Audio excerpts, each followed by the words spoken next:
Hello everyone. In this video we are going to do chapter number 1 of class 9 science, that is matter in our surroundings. So in the upcoming videos we'll be covering all the chapters of class 9. तो आज हम इस video में matter in our surroundings के साथ start कर रहे हैं. वीडियो रहेगी डिटेल्ड वीडियो, हम सभी कॉन्सेप्ट्स को कवर अप करेंगे एक्सेप्ट फॉर द क्वेश्चंस के लिए सेपरेट वीडियो रहेगी. So let's get started. As we look at our surroundings, we see a large variety of things with different shapes, sizes and textures. कहते हैं जब हम अपने surroundings में देखते हैं, अपने आसपास देखते हैं, तो हमें बहुत सारी चीज़ें दिखती हैं अलग अलग शेप की, अलग अलग साइज़ की. मैं जिस रूम में बैठी हूँ मेरे सामने बुक्स पड़ी हैं और उसी के साइड में चेयर्स पड़ी हैं. सबकी अलग अलग शेप है, अलग अलग साइज़ है. आप भी देख सकते हैं मेरे रूम में. Everything in this universe is made up of material which scientist have named matter. कहता है दुनिया में जो भी चीज़ बन रखी है ना, उसे हम मैटर का नाम देते हैं. ठीक है. अब मैटर क्या है, बचपन में ही किया था. Anything that occupies space and has some mass. हर वो चीज़ जो जगह घेरती है और जिसका मास होता है उसको हम मैटर कहते हैं. The air we breathe, the food we eat, stones, cloud, stars, plants and animals, even a drop of water, they are all matter. Right. तो कहता है हर जगह मैटर ही मैटर है. इसीलिए नाइन्थ क्लास का फर्स्ट चैप्टर ही matter पर based है. Now, since early time, human beings have been trying to understand their surroundings. Early Indian philosopher classified matter in 5 basic elements. पंच तत्व. कहते हैं मैटर 5 चीज़ों से बना है. Air, earth, fire, sky and water. Now according to them everything living और non living was made up of these 5 elements. Ancient Greek philosophers had arrived a similar classification of matter. तो ये सब exam में नहीं आएगा, बस आपको ये पता होना चाहिए पंच तत्व में कौन से 5 पदार्थ जो हैं वो आते हैं, कौन से 5 तत्व हैं. राइट. कि एयर है, अर्थ है, फायर, स्काई एंड वाटर. तो अब ये उनकी थिंकिंग है. हम अपनी जो मॉडर्न साइंस थिंकिंग है उन्हीं पे बेस्ड रहेंगे. Modern day scientist have evolve 2 type of classification of matter based on their physical property and chemical nature. तो अब हम मैटर को फिजिकली देखेंगे और उसका केमिकल नेचर की बेसिस पे हम मैटर को देखने वाले हैं. इस चैप्टर में हमारा मेन कॉन्सेप्ट रहेगा मैटर का फिजिकल नेचर देखना, कि मैटर होता कैसा है, मैटर किस चीज़ का बना है. ठीक है. और इसी से स्टार्ट करते हैं हमारा पहला point, that is physical nature of matter. Matter is made up of particles. तो पहला पॉइंट है कि मैटर जो है वो पार्टिकल्स का बना होता है. कहते हैं पहले के टाइम पे ना ये सोचते थे, जैसे ये चेयर है ना, ये पूरी एक ही चेयर है, इस चेयर में कोई छोटे मोटे पार्टिकल्स नहीं है, पूरी इकट्ठे एक चेयर है. पर विद टाइम ये सोचा गया कि नहीं, इट्स नॉट कंप्लीट चेयर, बल्कि अगर हम चेयर को जूम इन करके देखेंगे तो it is again made up of particles. बहुत सारे छोटे छोटे पार्टिकल्स के साथ बनी हुई है. तो जिससे हमें पता चला कि जो मैटर है it is made up of particle. फिर चाहे वो वाटर हो, फिर चाहे वो कोई सॉलिड हो, फिर चाहे वो गैस हो, these are all made up of particles. इसके लिए हमारे पास एक अच्छी सी एक्टिविटी भी है. क्या करना है, पानी में आपने सॉल्ट या शुगर को मिक्स करना है. बहुत आसान एक्टिविटी है. आपने एक बीकर में पानी डालना है, उसमें आपने एक लेवल लगा देना, हाँ भी इतना पानी मैंने डाला था. अब आप उसमें 6-7 स्पून सॉल्ट डालोगे, आप देखोगे कि पानी जो है ना वो एक भी लेवल राइज नहीं कर रहा है, सेम ही रह रहा है. तो इसका मतलब जो सॉल्ट है वो कहीं ना कहीं पानी के बीच में ही डिसअपियर हो गया है, घुल मिल गया है और ख़त्म हो गया सॉल्ट वहाँ पे. राइट. तो यहाँ से हमें ये पता चलता है कि जो हमारा जो लिक्विड था, वाटर था, वो किसका बना हुआ है, पार्टिकल्स का. जो हमारा सॉल्ट है या शुगर अगर आप मिक्स करें, वो भी किसकी बनी हुई है, पार्टिकल्स की. और तभी वो एक दूसरे में जाके क्या करते हैं, घुल मिल जाते हैं. ठीक है. तो उनके घुलने मिलने से ही हमें पता चलता है कि ये पार्टिकल्स का बना है. नहीं तो क्या होना चाहिए था, अब जैसे आपके मान लो कोई एक जैम स्प्रेड है. ठीक है. जैम स्प्रेड पूरा इकट्ठे ऐसे, या हनी मान लो, अगर आप हनी पे ऊपर सॉल्ट रख देते तो क्या होता, क्या वो अपने आप उसमें घुल जाता, नहीं घुलता है ना. तो वो जो पॉइंट था ना कि नहीं सारा मैटर एक जैसा होता है, पानी इकट्ठा पानी है, उसमें कोई पार्टिकल नहीं है, तो कुछ इस तरह से कॉन्सेप्ट होना चाहिए था. लेकिन पानी में सॉल्ट का घुलना इस बात को प्रूव करता है कि पानी भी पार्टिकल का बना है और सॉल्ट तो खुद ही पार्टिकल रूप में हमें दिखता ही है, इसीलिए सॉल्ट पानी में घुल मिल जाता है. Right.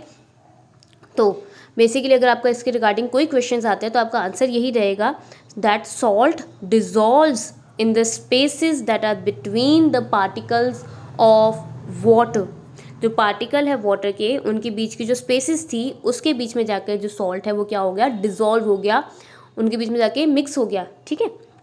In order to answer these, we need to use the idea that it is made up of particles only. तो ये एक्टिविटी सजेस्ट करती है कि मैटर जो है वो पार्टिकल का बना है. Number 2, how small are this particle. कहते हैं चलो समझ आ गई पार्टिकल्स का पार्ट बना है, लेकिन पार्टिकल्स कितने छोटे हैं. तो कहते हैं यहाँ पे हम क्या देखते हैं, कहते हैं 2 या 3 क्रिस्टल लो आप पोटेशियम पर मैग्नेट के और उसको 100 मिलीलीटर पानी में घोल लो. अब पोटेशियम पर मैग्नेट क्या होता है मैं बता देती हूँ. इसके ना पर्पलिश पिंकिश कलर के क्रिस्टल्स रहते हैं, मतलब जब भी आप क्रिस्टल्स को पानी में डिजोल्व करते हो तो पानी का कलर पिंक आ जाता है. तो अब हम ये करने वाले हैं, हम 100 मिलीलीटर में हमने डाला, पानी पिंक हो गया. अब हम क्या करेंगे, एक 100 मिलीलीटर वाले में से बाहर 10 मिलीलीटर्स निकाल लेंगे, एक टेस्ट ट्यूब में 10 मिलीलीटर्स निकाल लेंगे.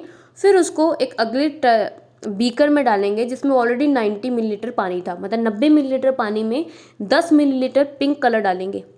तो उससे क्या होगा, अगला भी कलर पानी का पिंक हो जाएगा. फिर इसमें से हम 10 मिलीलीटर निकालेंगे और फिर 90 मिलीलीटर में डालेंगे, उसका भी पानी क्या हो जाएगा, पिंक. ऐसे ही हम करते जाएंगे. कहता है आप ये 5 से 8 बार रिपीट करके देखो, उसके बाद भी आपको उसमें कलर दिखेगा. इसका क्या मतलब हुआ, कहता है हमने तो यार 2 या 3 क्रिस्टल डाले. आपने ऐसा सोचो, मिश्री को ले लो एक बार के लिए, क्योंकि आपने क्रिस्टल अगर नहीं देखा होगा तो नहीं समझ आ रही होगी. आप मिश्री लिखो, कुछ वैसा आपने देखना है, ठीक है. जैसे मिश्री है, अगर मिश्री का क्रिस्टल जो है उसके अंदर जो पार्टिकल्स हैं वो थोड़े होते हैं, और अगर बड़े बड़े साइज़ के होते हैं, मतलब मान लो जैसे मिश्री का पार्टिकल है ना, तो मान लो सिर्फ मिश्री 2 पार्टिकल्स की बनी होती है ना.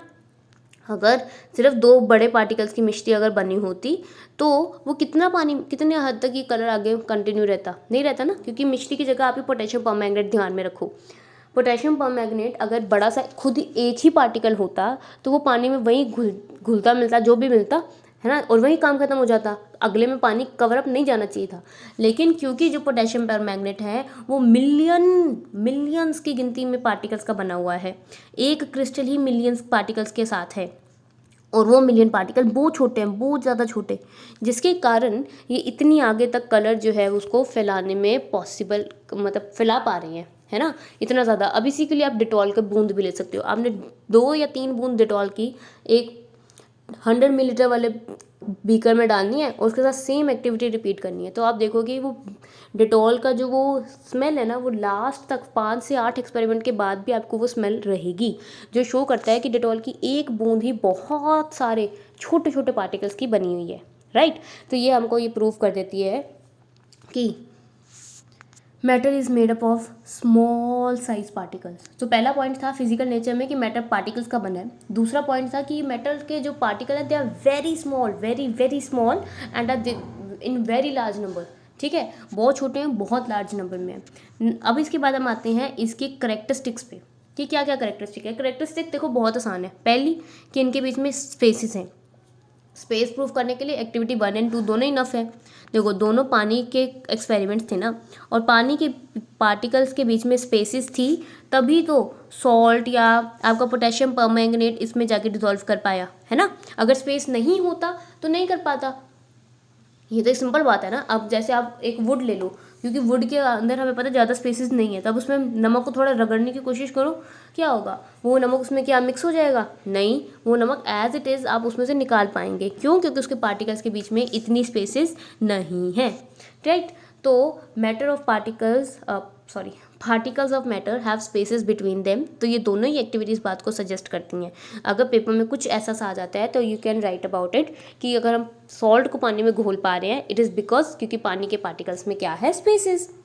अब इसके बाद है particle of matter are continuously moving. कहता है जो पार्टिकल्स हैं इनके बीच में स्पेस है, और इस साथ साथ में सेकेंड पॉइंट क्या है कि ये मूव कर रहे हैं. कहते हैं इसके लिए ना बहुत ईजी से एग्जांपल्स है, रीड करते हैं. पुट एन अनलिट, अनलिट मतलब बिना जलाई हुई, इंसेंस स्टिक, इंसेंस स्टिक कहते हैं अगरबत्ती, एक बिना जलाई हुई अगरबत्ती in a corner of your classroom, classroom के कॉर्नर में रखो. How close do you have to go near it to smell it.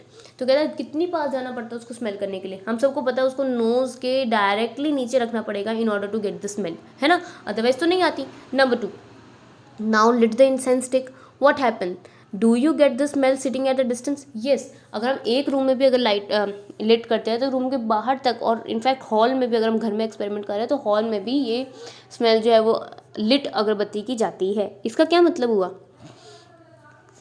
जब हमने अगरबत्ती को लाइट करते हैं तो क्या निकलती है उसमें से, गैस, है ना, हम उसमें से क्या निकलता है, वेपर्स निकलते हैं ना. और वो वेपर्स क्या होते हैं, गैसेस होती है। अब गैसेस किसकी बनी हुई हैं, पार्टिकल्स की।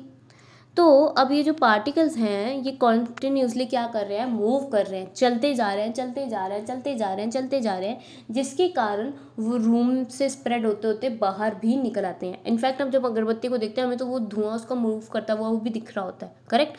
जब फ़ैन चला दो तो मे बी वो शायद इतना ढंग से ना दिखे, नहीं ही फ़ैन चलाओ तो आपको वो अगरबत्ती का धुआं परफेक्टली मूव करता हुआ दिखता है, which shows that the particle of gas are continuously moving.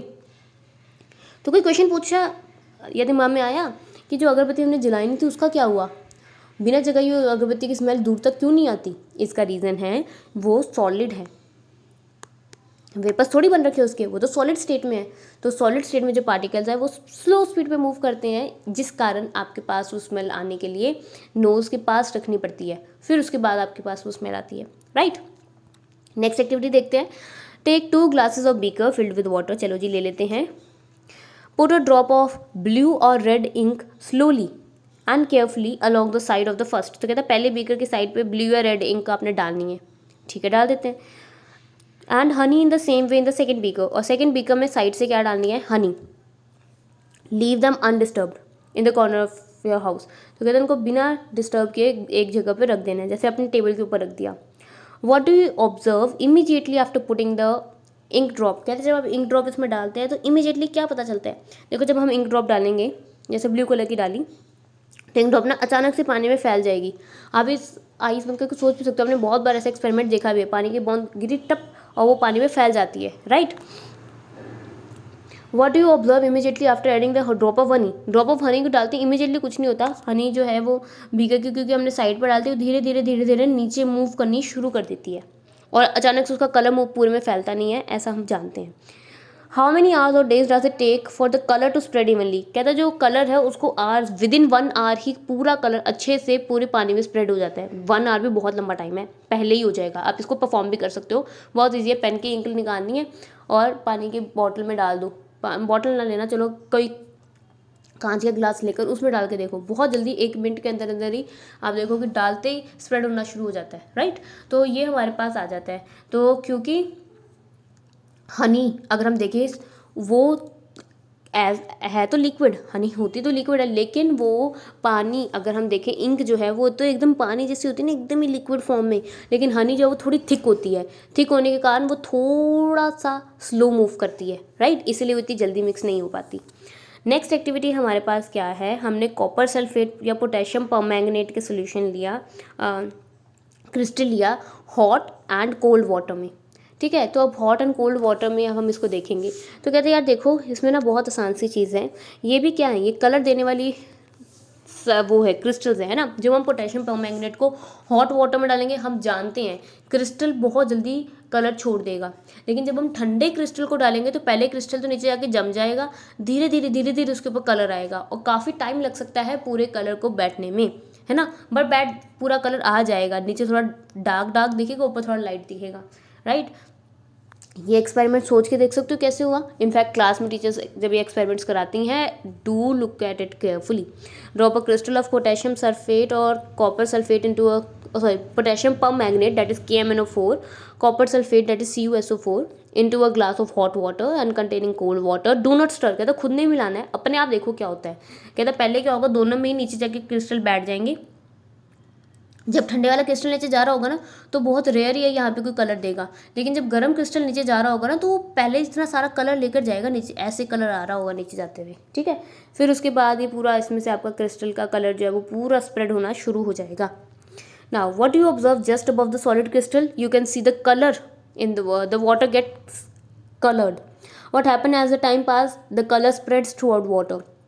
What does this suggest about the particle of solid and liquid? That these particles have spaces between them and these particles are continuously moving as well.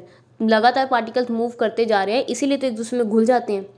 Does the rate of temperature change, rate of mixing change with temperature? Why and how? कहता है पहले तो बताओ Y, गर्म पानी में जल्दी क्यों चीनी घुल जाती है और ठंडे पानी में क्यों देर से घुलती है।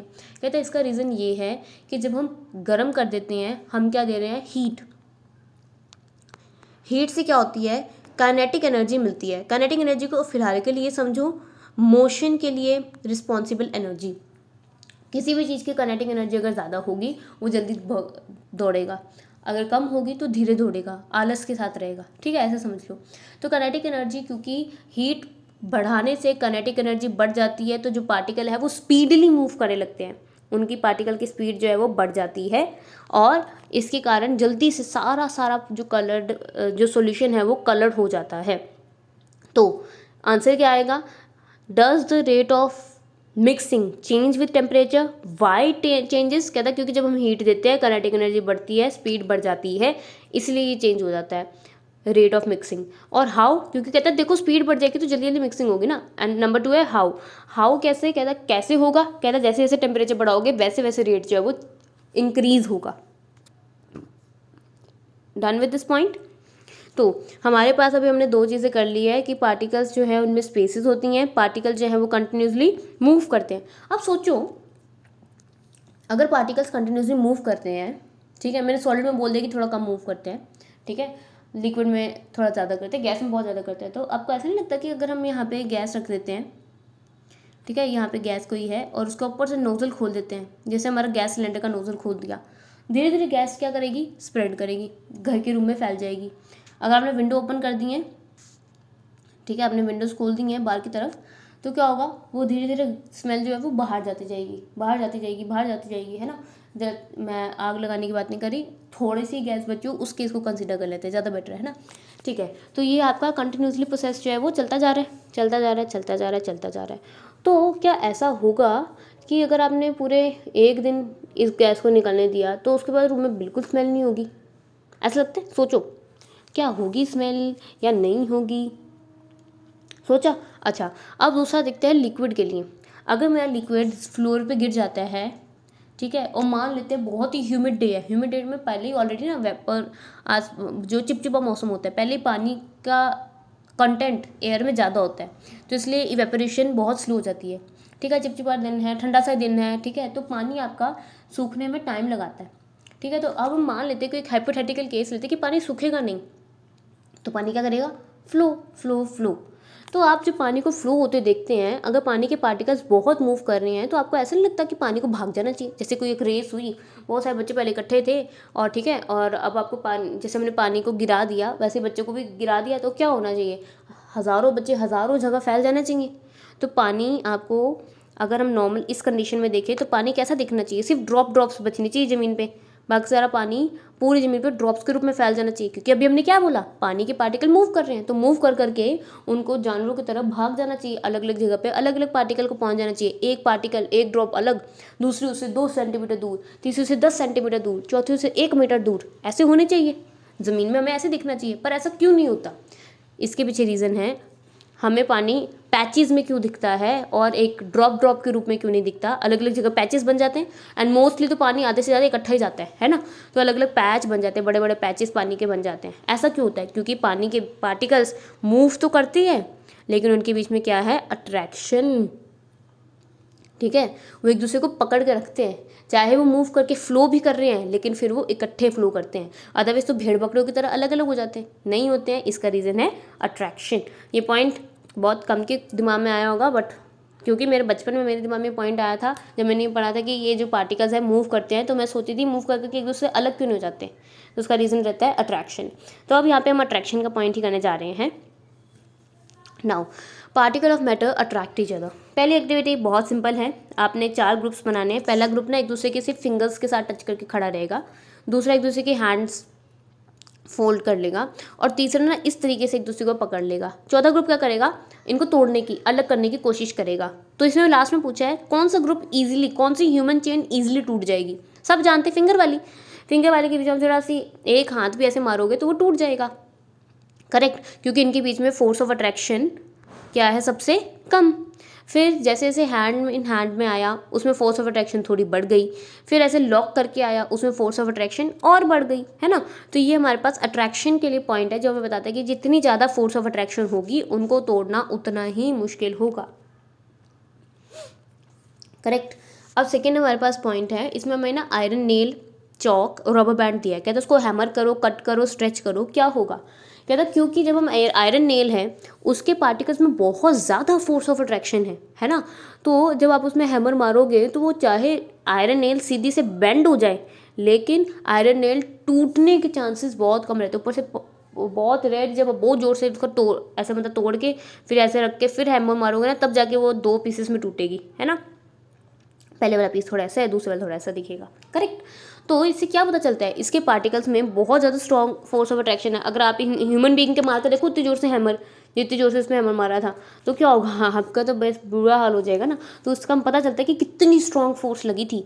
क्योंकि हम देखो किसी को फोर्स लगाते देखते हैं, जब तक वो खुद को नहीं मार के पता चलती ना, तभी नहीं पता चलेगा कि कितनी फोर्स लगी, क्योंकि हम न्यूटन्स में फोर्स को भी हम देख नहीं पा रहे। अच्छा, तो अभी फिलहाल हमने बहुत जोर से फोर्स लगाई, लेकिन आयरन का नेल सिर्फ मुड़ा और बहुत ज़्यादा जोर लगाने पे, बहुत ज़्यादा देर तक उसको मारने पे वो घूमा फिर टूटा।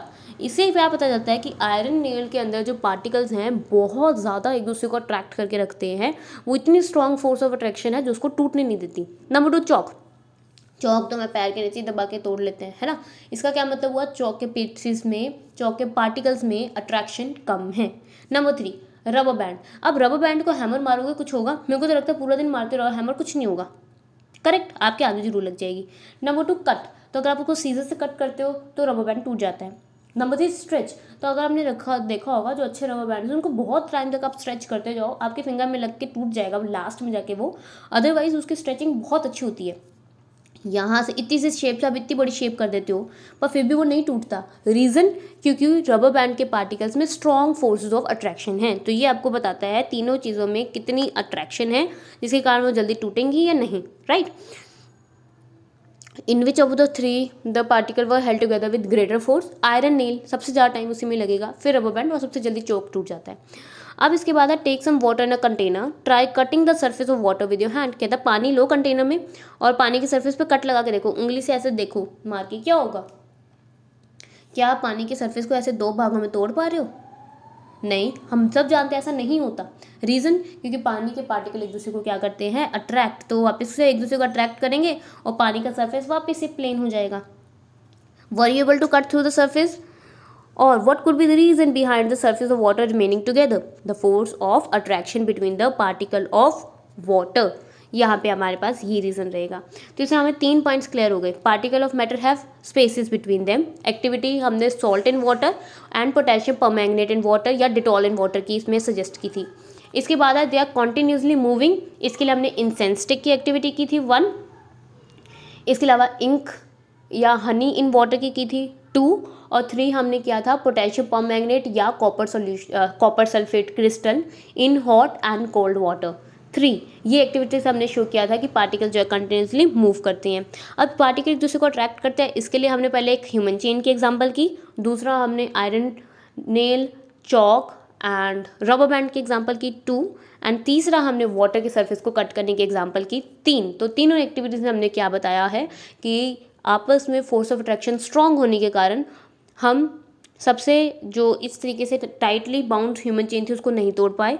आयरन नेल में फोर्स ऑफ अट्रैक्शन बहुत स्ट्रांग होती है एंड पानी में भी फोर्स ऑफ अट्रैक्शन होने के कारण ही हम उसके सरफेस को कट नहीं कर पाते हैं। तो ये हमारे पास मैटर के बारे में 3 बातें हो गई। स्पेस होती है, मूव करते हैं मैटर के पार्टिकल और अट्रैक्ट करते हैं। अब इसके बाद सबसे ईजी क्वेश्चन है, what are the different state of matter and distinguish between them. बचपन से करते आ रहे हैं और ज़्यादा इसमें लेवल हाई नहीं हुआ है। एक कॉन्सेप्ट ही है लास्ट में जिसका एक ही क्वेश्चन आता है जो हम जानेंगे, the solid state. Okay, activity बहुत आसान है, let's have a look. Collect the following particles, a pen, a book, a needle, a wooden stick. हमने कलेक्ट कर ली, ठीक है। Sketch the shape of them by moving a pencil around them. Do they have a definite shape, distinct boundary and a fixed volume. बहुत आसान activity है। Pen लो, उसको paper पे रख दो, अभी आप क्लास में भी कर सकते हो। फिर एक दूसरे पेन से इसकी हाईलाइट बना लो, बाहर बाहर उसकी शेप बना लो, फिर पेन हटा देना। थोड़ी देर बाद 5 मिनट बाद उसे वापस से पेन रख के देखो, क्या पेन का शेप चेंज हुआ? नहीं, ऑब्वियसली नॉट, है ना। तो इससे हमें क्या पता चलता है कि जो पेन है इसकी शेप क्या है, फिक्स्ड है। अब इसकी वॉल्यूम की अगर हम बात करते हैं तो क्या पेन जितनी जगह पहले घेर रहा था अभी भी क्या उतनी जगह घेर रहा है? तो आंसर आएगा यस। इसका मतलब उसका शेप भी चेंज नहीं हुई, वॉल्यूम भी चेंज नहीं हुई। तो हम सब जानते हैं ऐसी चीज़ें जिनकी शेप एंड वॉल्यूम चेंज ना हो उन्हें हम क्या कहते हैं, सॉलिड। अब वॉल्यूम के लिए ना एक और चीज़ आप कर सकते हो, आप एक पेपर पे ना 10 पेन रख लो और 10 को ट्रेस कर लो, ठीक है। चलो हम फिलहाल 5 रखते हैं। अब क्या होगा, अगर पेन की वॉल्यूम चेंज हो रही होगी तो आप वापस से 5 पेन इसमें रखने की कोशिश करोगे, वो एक दूसरे से भिड़ने लगेंगे, एक दूसरे की जगह पे घेरने लगेंगे कि, या बड़ा अगर सोचो ना अचानक से पेन साइज में बड़ा हो जाता है तो वो 2 की जगह ले लेगा, तो आप 5वें पेन को वहाँ नहीं रख पाएंगे। ऐसा कुछ नहीं होने वाला, जिससे आपको पता है कि पेन की वॉल्यूम क्या है, फिक्स्ड है, चेंज नहीं होती। राइट। अब इससे जो मेन क्वेश्चन आता है उसकी तरफ आने से पहले एक बार ही पढ़ लेते हैं। All the above examples are of solid, we can observe that all these have a definite shape, distinct boundaries, fixed volumes, that is have negligible compressibility. हम इन्हें कंप्रेस नहीं कर पाते। देखो भाई, इस चीज़ को ना सोच के देखना। अब जैसे गैस है, अब हमने किसी कंटेनर में गैस रख रखी है, जैसे आपके घर में एलपीजी भी होता है ना, तो उसको कंप्रेस कर सकते हैं क्योंकि वो बहुत सारी गैस होती है। आप देखो पूरे महीने भर गैस चल जाती है, इसका मतलब उसके अंदर बहुत, एक कंटेनर में बहुत सारी गैस स्टोर होती है, बहुत दबा दबा के डाली गई होती है। लेकिन हम आप ऐसा सॉलिड के साथ नहीं कर सकते, नहीं कर सकते सॉलिड के साथ। इसके एग्जांपल आप ले लो, एक जगह बहुत सारे न्यूज़पेपर, जैसे आपका न्यूज़पेपर बकेट होती है, जैसे सपोज करते हैं रेक्टेंगुलर है, बहुत अच्छी एकदम फैंसी रेक्टेंगुलर बकेट है, उसमें हमने न्यूज़पेपर डाल देते हो, आपने अच्छे से उस पर एक बार प्रेशर लगा दिया, उसके ऊपर आपने स्टोन्स रख के प्रेशर रखते हो, जैसे आप मान लो, ठीक है। अब अगर आपने उसके अंदर की सारी जगह हवा निकाल दी है तो आप उसको उसके बाद कंप्रेस नहीं कर पाते।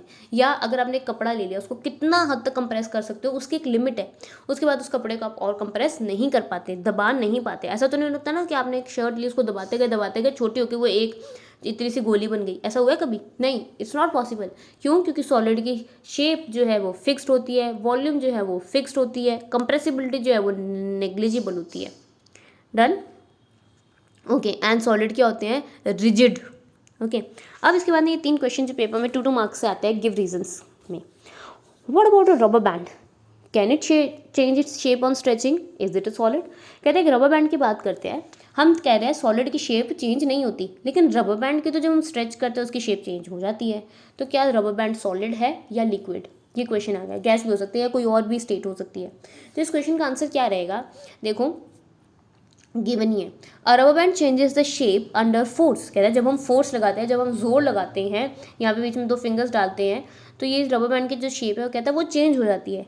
लेकिन जब वो हम फोर्स हटाते हैं तो वापस से चेंज की हुई शेप नॉर्मल शेप में आ जाती है। इसका मतलब ओवरऑल शेप में चेंज नहीं होता, इसीलिए रबर बैंड सॉलिड है। Number 2, what about the sugar and salt, when kept in different jar they take the shape of jar, are they solid?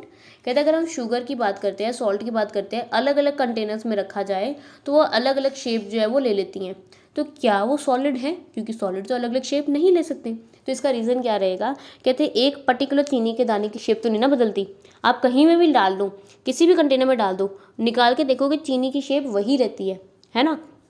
Which shows कि चीनी खुद में क्या है? Solid. The shape of each individual sugar और salt remain fixed, चाहे उसको हाथ में लें, प्लेट में डालें या जार में लें। तो कहता है इंडिविजुअल की शेप फिक्स रहती है और वो इंडिविजुअल क्या है? Solid. Third question, what about a sponge, is it a solid yet we are able to compress it? कहता है स्पॉन्ज के बारे में बताओ। फिर हमने अभी बात की सॉलिड को हम कंप्रेस नहीं कर सकते, मैंने बोला न्यूज़पेपर्स को हम एक हद तक ही कंप्रेस कर सकते हैं, उसके फर्दर अगर एयर निकल चुकी है तो कंप्रेस नहीं होते न्यूज़पेपर, है ना। मैंने ये बताया। मैंने क्लोथ्स के लिए कहा कि एक हद तक ही क्लोथ कंप्रेस किए जा सकते हैं, उससे ज़्यादा नहीं हो सकते। जैसे आप वॉशिंग मशीन में कपड़ा डालने की कोशिश करो, 2-3 कपड़े, क्योंकि आपकी जगह एयर होएगी ना, आपकी अगर सारी एयर निकल गई उसके बाद वो आगे कंप्रेस नहीं होते।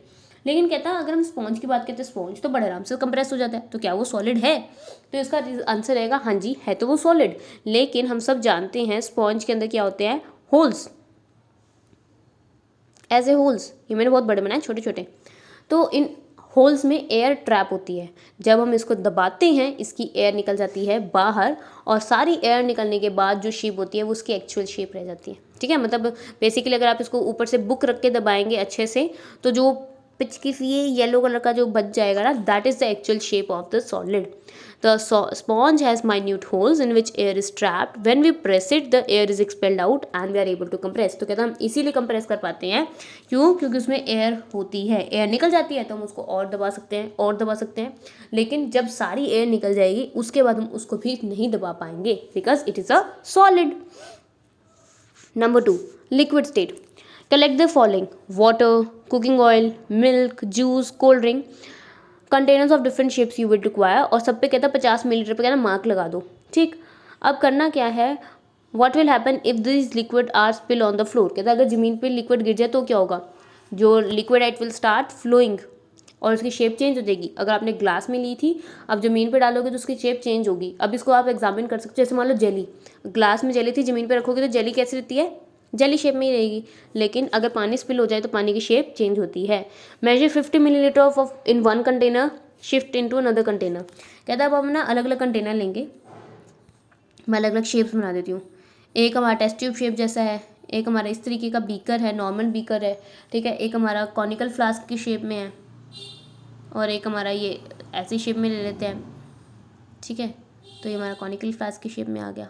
ओके, तो हमने अलग अलग शेप्स में लिया और 50 मिलीलीटर का मार्क लगाया था। तो कहते हैं पानी को एक दूसरे में ट्रांसफ़र करके देखो क्या होगा, पानी की शेप चेंज होती रहेगी। लेकिन क्या एक 50 मिलीलीटर से दूसरे में डालने पर क्या उसकी वॉल्यूम चेंज हुई, 50 की 50 ही रहेगी ना। हाँ, ये हो सकता है आपने थोड़ा बहुत पानी इधर छोड़ दिया तो वो अलग बात है, otherwise it will remain the same only. जो शो करता है लिक्विड की शेप तो फिक्स नहीं है, लेकिन वॉल्यूम क्या है, फिक्स्ड है, वॉल्यूम चेंज नहीं होती, उतनी ही जगह घेरने वाला है।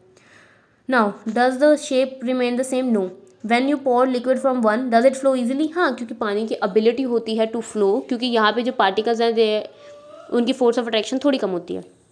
We observed that liquids have no fixed shape but a fixed volume. They take up the shape of the container in which they are kept. Liquids flow and change their shape, so they are not rigid and they are fluid in nature. कहते हैं activity 1.4 and 1.5 में हमने solid and liquid की diffusion का case देखा था, और if I am not wrong तो ये ink in water, honey in water वाली केसेस थे। नाउ और दूसरी जो 1.5 है आई गेस वो copper sulphate and potassium permanganate in water रही होगी। Now the gases from the atmosphere diffuse and dissolve in water. These gases specially oxygen and carbon dioxide are required for survival of aquatic animals. All living creature need air to breathe. The aquatic animal can breathe underwater due to the presence of dissolved oxygen. तो इसके लिए यही question आ जाता है कि how are aquatic animal able to breathe in the water. पानी में कैसे ब्रीथ करते हैं, कहते हैं क्योंकि पानी में पानी के पार्टिकल्स में क्या होती है, स्पेसिस। तो जो ऑक्सीजन है, ऑक्सीजन को हम ब्लैक कलर से दिखा देते हैं, अच्छा कलर तो नहीं है दिखाने के लिए, लेकिन येस ऑक्सीजन के जो पार्टिकल्स हैं, एयर या कह लो गैस के जो पार्टिकल्स हैं वो वाटर में मिक्स हो जाते हैं, जिसके कारण वो ऑक्सीजन ले पाते हैं aquatic animals. Now thus we may conclude that solid liquid gases can diffuse in liquid, कहते हैं लिक्विड में घुल मिल सकती हैं। Rate of diffusion in liquid is higher than that in solids. This is due to the fact that liquid state में particle जो हैं उन फ्रीली मूव करते हैं, उनके बीच में स्पेसेस होती हैं enough as compare to solid. ठीक है, तो ये बातें मैंने आपको बता दी। मैंने ये हनी के टाइम पे भी कहा था, हनी ज़्यादा थिक है, थोड़ा सॉलिड जैसा होता है, इसलिए हनी लिक्विड में घुलने में टाइम लगाता है, ये मैंने बात तभी बताई थी। लास्ट स्टेट है गैसियस स्टेट, इसके बाद छोटे मोटे टॉपिक्स और। Have you observed a balloon seller filling a large number of balloons from a single cylinder. तो कहते हैं एक छोटा सा सिलेंडर अपने पास रखते हैं, उसे कितने सारे बैलून्स भर देते हैं, है ना। इतने से सिलेंडर में इतनी सारी गैस कैसे आ जाती है, रीज़न है गैस इज कंप्रेसिबल। अब इसके लिए एक्टिविटी बहुत आसान है। एक्टिविटी में हम क्या करेंगे, 100 मिलीलीटर के सिरिंज लेंगे, रबर कॉक्स लगा होगा, ठीक है। अब इसमें क्या करेंगे, एक तो आप ऐसे ही रखोगे विद गैस, एक में आप पानी भर दोगे, एक में चौक। तो किसको आप इजीली दबा पाओगे, गैस वाली को, क्योंकि पानी तो आप कंप्रेस कर ही नहीं सकते। चौक वो भी आपका, जब आपका चौक अच्छे से दब के चूर हो जाएगा ना, उसके बाद चौक भी आगे कंप्रेस नहीं होगा, right. Now insert the piston back. You may apply Vaseline. Now try to compress by pushing the syringe. What do you observe in each case? In which case was the piston easily moved in? The case in which there was nothing, only gas was there. In that case, we were able to compress it. What do you infer from these observations? That gases are the only compressible, solid and liquids they are not compressible in nature. We observed that gases are highly compressible as compared to liquids and solids. The LPG gas cylinder that we get in our home for cooking, or the oxygen cylinder in hospitals, they are all the compressed gas is there. Compressed natural gas is used as fuel these days in vehicle. Due to high compressibility, large volume can be compressed in smaller one and transported easily. क्या था, hospitals में जो cylinder लगते हैं, कितने सारे मरीज उसमें से सांस ले लेते हैं। हाँ, तो वो ये कि तो सिलेंडर छोटा सा तो होता है, नहीं छोटा नहीं होता, आई नो बड़ा होता है, बट स्टिल जो गैस घर में आती है। कहते हैं ये सब इसलिए पॉसिबल है क्योंकि गैस जो है वो कंप्रेसिबल है। जो आपने वो देखा होगा पाकिस्तान में वो बैलून वाले है ना, तो बैलून्स में इतनी सारी गैस जो है वो स्टोर कर देते हैं। कम और कंप्रेस करेंगे तो वो और छोटे बैलून में भी फिक्स हो सकती है gas. Now we come to know that of what is being cooked in the kitchen without even entering there. क्यों? क्योंकि जो गैस के पार्टिकल्स हैं उनमें बहुत स्पेसेस होती है, वो बहुत ज़्यादा मूव करते हैं, बहुत फास्टली मूव करते हैं, इसलिए रूम में बैठे बैठे किचन में क्या बन रहा है उसकी खुशबू आ जाती है।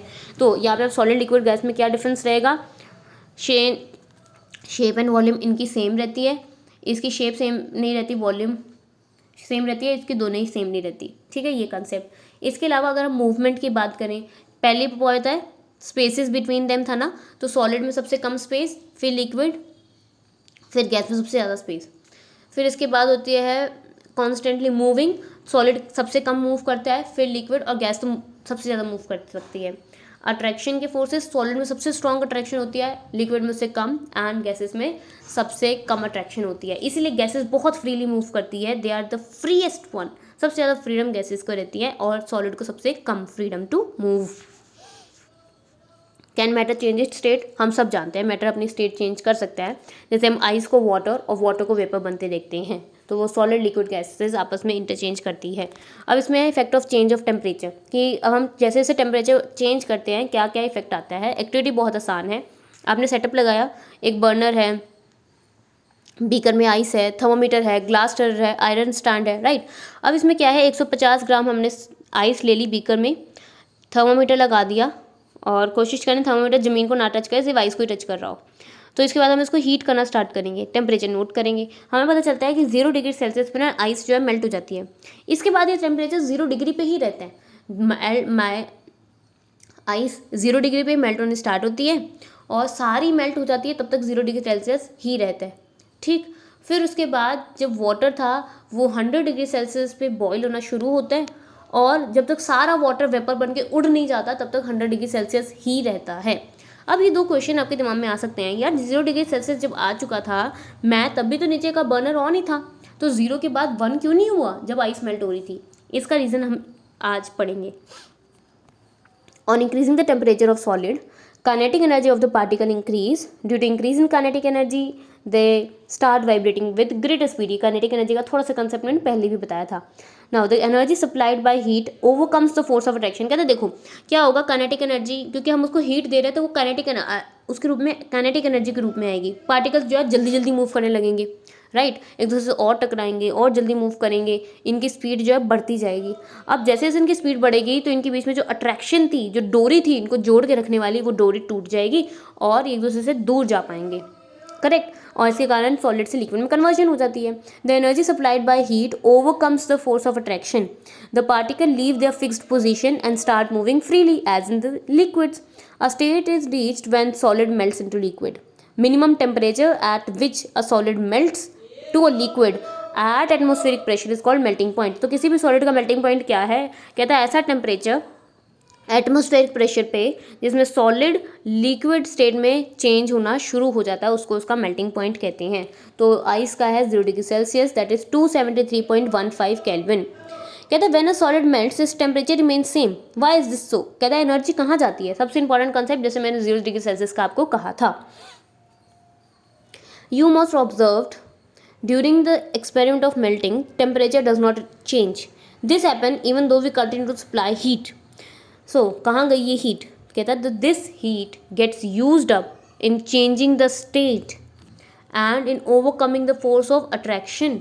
कहता है क्योंकि सॉलिड में बहुत ज़्यादा फोर्स ऑफ अट्रैक्शन थी, तो ये जो 0 डिग्री के बाद हम हीट दे रहे थे लेकिन आइस लिक्विड में चेंज होती जा रही थी लेकिन टेम्परेचर नहीं बदल रहा था। इसका रीज़न क्या है कि ये जो हम हीट दे रहे थे अब वो काइनेटिक एनर्जी बढ़ा नहीं रही थी, अब वो किसे बढ़ा रही थी?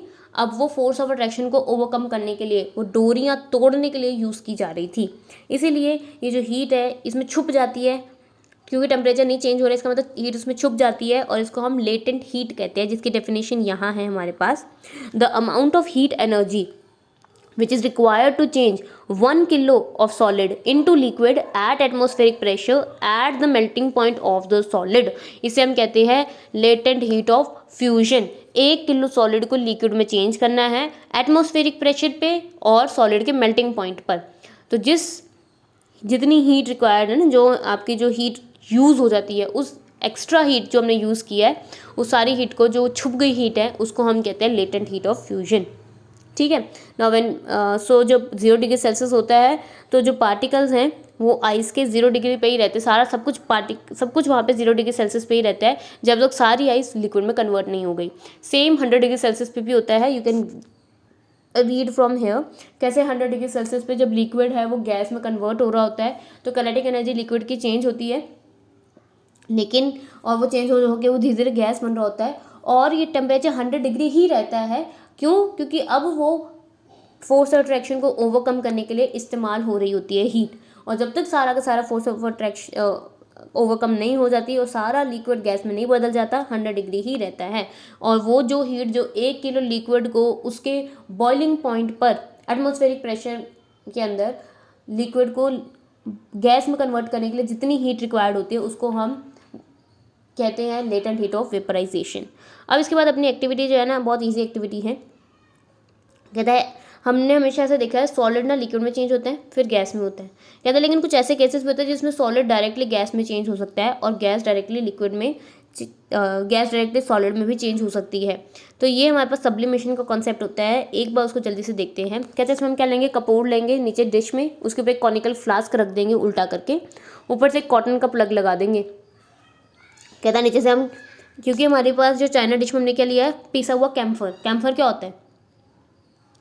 कपूर, हाँ सिंपल कपूर जो यूज़ करते हैं घरों में पूजा के टाइम पे, तो उनका हम पाउडर बना के रख देंगे। तो क्या होगा, जैसे जैसे हम इसको हीट करते जाएंगे ना, तो आप देखो कि वहाँ पे ऐसा कुछ नहीं हो रहा कि वहाँ पे पानी बन रहा हो, ऐसा कोई पानी नहीं बन रहा, लिक्विड में नहीं आया, ऐसा नहीं हो कि वो पानी बन गया जैसे आइस मेल्ट होगी ना, ऐसा कुछ मेल्ट नहीं होता, उसके सिर्फ फ्यूम्स उड़ते हैं और वो फ्यूम्स यहाँ आके इकट्ठे हो जाते हैं। देखो सॉलिड के फ्यूम्स बने, फ्यूम्स क्या होता है, वेपर। तो सॉलिड डायरेक्टली वेपर में कन्वर्ट हो गई। और हमने ये ऊपर कॉनिकल फ्लास्क रख के प्लग क्यों लगाया है, प्लग इसलिए लगाया था कि वेपर बाहर उड़े नहीं, और यहाँ पे ये कॉनिकल फ्लास्क में ऊपर क्या हो गई, वापस से सॉलिडिफाई हो गया। मतलब सॉलिड पहले गैस में चेंज होकर उड़ा, और क्योंकि ऊपर जाके जैसे कंडेंसेशन होती है वैसे ये कंडेंस हो गया, ठंडा था ऊपर का टेम्परेचर कंपैरेटिवली नीचे के, तो वो जाके वापस से सॉलिड में चेंज हो गया। इस प्रोसेस को हम क्या कहते हैं, sublimation. The process in which solid changes into gas is called sublimation. और जब गैस सॉलिड में वापस चेंज हो उसको कहते हैं डिपोजिशन। ठीक, सॉलिड फ्यूजन से लिक्विड बनता है, लिक्विड वेपराइजेशन करता है, और गैस सॉलिड में बदले तो उसको डिपोजिशन कहते हैं। अब लिक्विड सॉलिडिफाई हो जाए तो सॉलिड बनता है, गैस कंडेंस हो जाए तो लिक्विड बनती है ना। ये सब हम चीज़ें पहले भी जानते हैं। देखो हम सब जानते हैं जब गैस कंडेंस होती है तो लिक्विड बनती है, लिक्विड वेपराइजेशन होता है तो गैस बनता है, ऑलरेडी नो। ये पार्ट भी हम ऑलरेडी जानते हैं कि लिक्विड सॉलिडिफाई होकर सॉलिड बनता है, सॉलिड में फ्यूजन होती है तो वो लिक्विड बनता है। और नया कंसेप्ट यहाँ पे आया है हमारे पास कि सॉलिड गैस में डायरेक्टली अगर चेंज हो उस प्रोसेस को हम सब्लिमेशन कहते हैं, और अगर गैस सॉलिड में डायरेक्टली चेंज हो उसको हम डिपोजिशन कहते हैं। अब effect of change of pressure. अब हमने चेंज ऑफ टेम्परेचर तो ऊपर देख लिया ना, जैसे जैसे हम टेम्परेचर बढ़ाते हैं स्टेट में चेंज आता है। अब टेम्परेचर को इंक्रीज करने से सॉलिड जो है वो लिक्विड, और लिक्विड जो है वो गैस में, या सॉलिड डायरेक्टली गैस में चेंज हो जाता है, ये हमें पता चला। अब हम यही चीज़ प्रेशर के लिए देखेंगे। तो जैसे जैसे हम प्रेशर लगाएंगे, क्या ये चीज़ इसी तरीके से चलेगी या अलग तरीके से चलेगी, वो हमने देखना है। तो इसके लिए हमने क्या लिया, पिस्टन ले लिया है और अंदर हमारी गैस है। अब हम उसको दबाएंगे और दबाएंगे और दबाएंगे और दबाएंगे और दबाएंगे। इससे क्या होगा, जो हमारी गैस है एक ऐसी स्टेट में आ जाएगी जिससे वो लिक्विड में कन्वर्ट हो जाएगी। मतलब प्रेशर को इंक्रीज़ करने से गैस लिक्विड में बदल जाती है, और प्रेशर इंक्रीज़ करने से आपने सुना है लिक्विड हाइड्रोजन, लिक्विड नाइट्रोजन तो सुना ही होगा, liquid nitrogen, liquid oxygen concept सुने, आपने वीडियोस भी देखी होंगी, आपने ईटेबल्स की वीडियो में भी लिक्विड नाइट्रोजन का इस्तेमाल देखा होगा। कैसे बनती है, गैस को प्रेशर देकर, प्रेस कर कर करके, क्योंकि हम जानते हैं सॉलिड को तो प्रेस कर नहीं पाएंगे, है ना। तो गैस को प्रेस करते हैं, कंप्रेस्ड कर जो गैस है वो और ज़्यादा प्रेशर जब उसको देते हैं, टेम्परेचर को कम रखते हुए गैस जो है वो चेंज हो जाती है लिक्विड में और फर्दर सॉलिड में भी, जिसे हम ड्राई आइस कहते हैं, that is solid carbon dioxide. तो कार्बन डाइऑक्साइड को भी हम बहुत ज़्यादा कंप्रेस करेंगे तो वो सॉलिड फॉर्म में आ जाएगा, ठीक है। तो this is all the concept about. Now applying pressure and reducing temperature can liquefy the gases. और सॉलिडिफाई भी कर सकती हैं। तो ये हमारे पास प्रेशर का चेंज होता है कि क्या टेम्परेचर और प्रेशर का इफेक्ट रहता है। इवेपोरेशन बहुत सिंपल सा कॉन्सेप्ट है, हम सब जानते हैं कि पानी के जो पानी है वो इवेपोरेट करके वेपर्स में कन्वर्ट हो जाता है। ठीक, अब है फैक्टर्स अफेक्टिंग द इवेपोरेशन, कि अब किस किस फैक्टर से इफेक्ट होती है evaporation.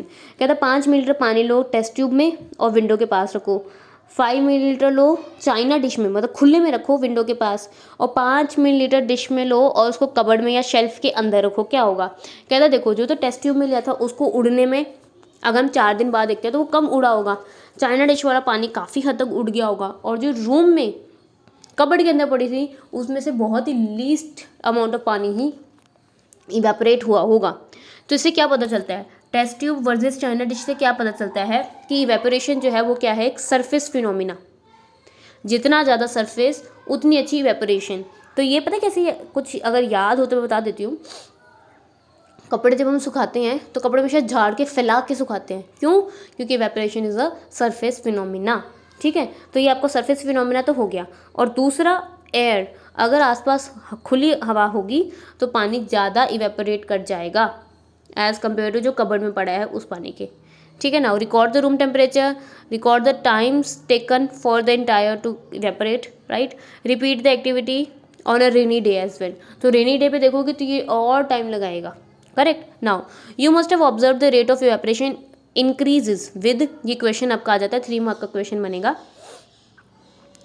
Increase of surface area, कहता है जैसे जैसे आप सरफेस एरिया को बढ़ाओगे, जैसे कपड़े को सुखाते टाइम सरफेस एरिया बढ़ाओगे वैसे वैसे ही इवेपोरेशन बढ़ जाएगी। नंबर 2, टेम्परेचर, जितना ज़्यादा गर्मी होगी कपड़े तो जल्दी सूखते हैं। नंबर 3, डिक्रीज इन ह्यूमिडिटी, जितना ऑलरेडी एटमॉस्फेयर में पानी होगा उतना ही मुश्किल हो जाएगा इवेपोरेशन का होना, तो ह्यूमिडिटी कम हो जानी चाहिए। नंबर 4, विंड स्पीड, जितनी तेज़ हवा चल रही होगी ना उतनी जल्दी कपड़े सूखते हैं। तो वो कपड़े सूखने से चारों चीज़ें आप लगा सकते हो, मतलब सिर्फ घर से ही जानी हुई चीज़ों को हम साइंस में यूज़ कर रहे हैं। पहला सरफेस एरिया बढ़ाना है, दूसरा टेम्परेचर, तीसरा ह्यूमिडिटी कम होनी चाहिए, चौथा विंड स्पीड हाई होनी चाहिए। बस इसी से इवेपोरेशन जो है वो फास्ट हो जाएगी। How does evaporation cause cooling, 2 mark question.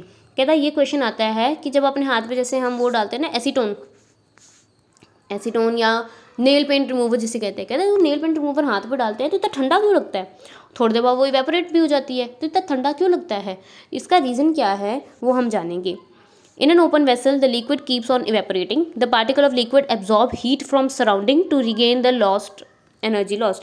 मतलब देखो लिक्विड गैस में चेंज हो रहा है ना, उसकी एनर्जी में कुछ ना कुछ लॉस आ रहा होगा। तो क्या करता है, कहता है लिक्विड जिस भी सराउंडिंग में होता है ना वो उस सराउंडिंग से क्या करता है, हीट को अपने अंदर ट्रैप कर लेता है, क्योंकि उसकी एनर्जी लॉस हुई होती है उसमें वो यूज़ हो जाती है। तो जब हम अपने हाथ पे डालते हो, जैसे मेरा गंदा सा हाथ बना के दिखाती हूँ, नॉट डैट बैड, इससे बुरा सोचा था मैंने, ठीक है। अब जब अपने हाथ पे एसीटोन डालते हो तो क्या होता है, एसीटोन जब आपने डाला तो आपका एसीटोन इवेपोरेट करता है। तो जब एसीटोन इवेपोरेट कर रहा होता है उस टाइम पे, क्योंकि उसका लिक्विड से गैस में कन्वर्जन हो रहा होता है, उसकी एनर्जी लूज़ हो रही होती है, और जो एनर्जी उसकी लूज़ हो रही है उसको वो कंपनसेट करता है। कैसे, अपने हाथ, आप ही के हाथ से हीट को लेकर, आसपास से अपने सराउंडिंग से वो हीट को लेता है अपने अंदर, जिसके कारण, क्योंकि आपके हाथ से हीट जा रही होती है इसलिए आपको ठंडा लगता है। रीड करने में इसको, the particle gain energy from your palm और the surrounding and evaporate causing the palm to feel cool. जो मैंने बात बोली सेम वही वाली बात है। Now after a hot sunny day people sprinkle water on the roof. कहता है जिस दिन बहुत ज़्यादा गर्मी हुई होती है उस दिन क्या करते हैं लोग, जब गर्मी होगी तो रात को छत पे पानी के छिट्टे डाल देते हैं शाम के टाइम पे, because large latent heat of vaporisation of water helps to cool the hot surface. कहता है हॉट सरफेस है उस पर जब आप पानी छिट्टे डाल दोगे तो उससे क्या होगा, जो आपकी हीट ऑफ वेपराइजेशन आएगी वाटर की। क्या मतलब, देखो मैं सिंपल बताती हूँ। सबसे पहले आपकी ये तड़प एकदम गर्म एक दीवार है, ठीक है, दीवार एकदम भट्टी बनी हुई है। दीवार पे जब आपने पानी की डाला तो पानी क्या करेगा, इवेपोरेट करेगा, है ना। क्योंकि गर्म है तो पानी इवेपोरेट कर जाएगा। तो जब पानी इवेपोरेट करता है तो वो क्या करेगा, क्योंकि एक तो दीवार भी गर्म, उसका भी लो रीज़न हो सकता है, या रूम भी अभी पूरा गर्मी है आसपास है ना, क्योंकि शाम के टाइम पे थोड़ी गर्मी रहती है, तो उस गर्मी के कारण पानी क्या कर जाएगा, इवेपोरेट। और जब वो पानी इवेपोरेट करेगा वो अपनी सराउंडिंग से क्या लेगा, हीट। और जब अपनी सराउंडिंग से हीट लेगा तो वो सराउंडिंग क्या हो जाएगी, कूल। इसके कारण ये जो दीवार है ये दीवार ठंडी हो जाएगी। ठीक है, तो दीवार से जैसे जैसे आपका वो पानी जो इवेपोरेट करता जाएगा दीवार ठंडी होती जाएगी, और आपका easily latent heat of vaporisation के कारण आपका लिक्विड से गैसियस स्टेट में कन्वर्जन होगा, और वो गैसियस कन्वर्जन आपको हीट जो है वो एब्जॉर्ब करेगा, जिसके कारण आपकी दीवारें ठंडी होंगी। तो ये आपका इवेपोरेशन का ही यूज़ हो गया यहाँ पे। Now why should we wear cotton cloth in summer, क्या था, क्योंकि कॉटन क्लोथ्स क्या करते हैं, ये हम बचपन में सब कुछ कर चुके हैं। मैं सच्ची बताऊँ तो ये सब बहुत सारे कॉन्सेप्ट्स आपके बचपन के ही हैं, यहाँ पे बस उसको एक बार रेपिटेशन हो रही है। ड्यूरिंग समर हमें बहुत ज़्यादा पसीना आता है। कॉटन क्या करता है, कॉटन कपड़े जो भी होते हैं वो आपका जो भी पसीना है, जो भी वाटर है, उसको एब्जॉर्ब कर लेता है। एब्जॉर्ब करके अब जैसे कॉटन की मैश है ना, कॉटन के सरफेस को अगर ढंग से देखो कैसे दिखता है, तो उसमें वाटर पड़ा है। अब क्योंकि कॉटन उसको ढंग से एब्जॉर्ब कर लेता है, वो बाहर के सरफेस तक ले आता है, और फिर वहाँ से उसकी इवेपोरेशन हो जाती है। और जब इवेपोरेट होगा तो आपको ठंडा फील होगा। क्यों, क्योंकि लिक्विड से गैस में कन्वर्जन होगी, लेटेंट हीट ऑफ वेपराइजेशन की ज़रूरत होगी, बॉडी से ही, अपने सराउंडिंग से ही वो गर्मी लेगा और स्टेट में चेंज होगा, इसलिए आपको ठंडा भी फील होता है जब आपका पसीना सूखने लगता है फैन के अंदर, right. Now during summer we perspire more because it is our body's mechanism to keep our self cool. क्यों, क्योंकि जब जैसे जैसे इवेपोरेशन होता जाएगा हमें ठंडा फील होता जाएगा, तो इसी तरीके से बॉडी अपने आप को ठंडा रखती है। Now we know that during evaporation the particle gain energy from the surrounding and change it to vapor. Now the heat energy equal to the latent heat of vaporization is absorbed from the body। जैसे मैंने बताया cotton एक अच्छा absorber है, पानी को अच्छे से एब्जॉर्ब कर लेगा, उसको एक्सपोज करेगा एटमॉस्फेयर से, एटमॉस्फेयर में, और इस कारण ईजीली आपका ये जितना भी स्वेट जो है ये वेपर्स में कन्वर्ट हो जाएगा। Last question, why do we see water droplets on the outer surface of a glass after containing ice cold water, condensation. बहुत इजी कॉन्सेप्ट है। देखो आप ये चैप्टर को अगर ढंग से अगर आपने पढ़ा है तो आप सारा चैप्टर ही 6th-7th क्लास के बेसिस पे ही बता सकते हो कि आपने सारा ही पढ़ रखा है। अब क्या है, और जैसे ठंडा पानी पड़ा है तो अब होता क्या है, जब पानी ठंडा है तो पूरा सरफेस ही क्या पड़ा है, ठंडा, तो आसपास जो वेपर होते हैं उसके आसपास कंडेंस हो जाते हैं, बाहर के वेपर्स कंडेंस हो जाते हैं, और वो वहाँ पे वाटर की क्या बन जाती है, ड्रॉपलेट्स। अब इसके अंदर थोड़ा सा आपका बड़े वाला मैकेनिज्म भी ले आता है, तो let us have a look. The water vapor present in the air on coming in contact with the glass loses energy and gets converted into liquid state। कहते हैं जो आपके वाटर वेपर हैं वो कंडेंस हो जाते हैं, लिक्विड स्टेट में चेंज हो जाते हैं, और एक वर्ड एक्स्ट्रा ऐड होगा, वो अपनी एनर्जी लूज कर देते हैं। मैंने आपको बताया गैस में जो एनर्जी है वो सबसे ज़्यादा होती है, काइनेटिक एनर्जी भी, तभी वो भाग रही होती है। अब जैसे ही वो ठंडे एटमॉस्फेयर पर टकराती हैं वो अपनी एनर्जी उस ठंडी चीज़ को दे देती हैं, और उनकी एनर्जी क्या होती है, नीचे आ जाती है, और इसलिए वो खुद लिक्विड में कन्वर्ट हो जाते हैं। तो with this your entire chapter is done. I have covered all the things that were there in the chapter.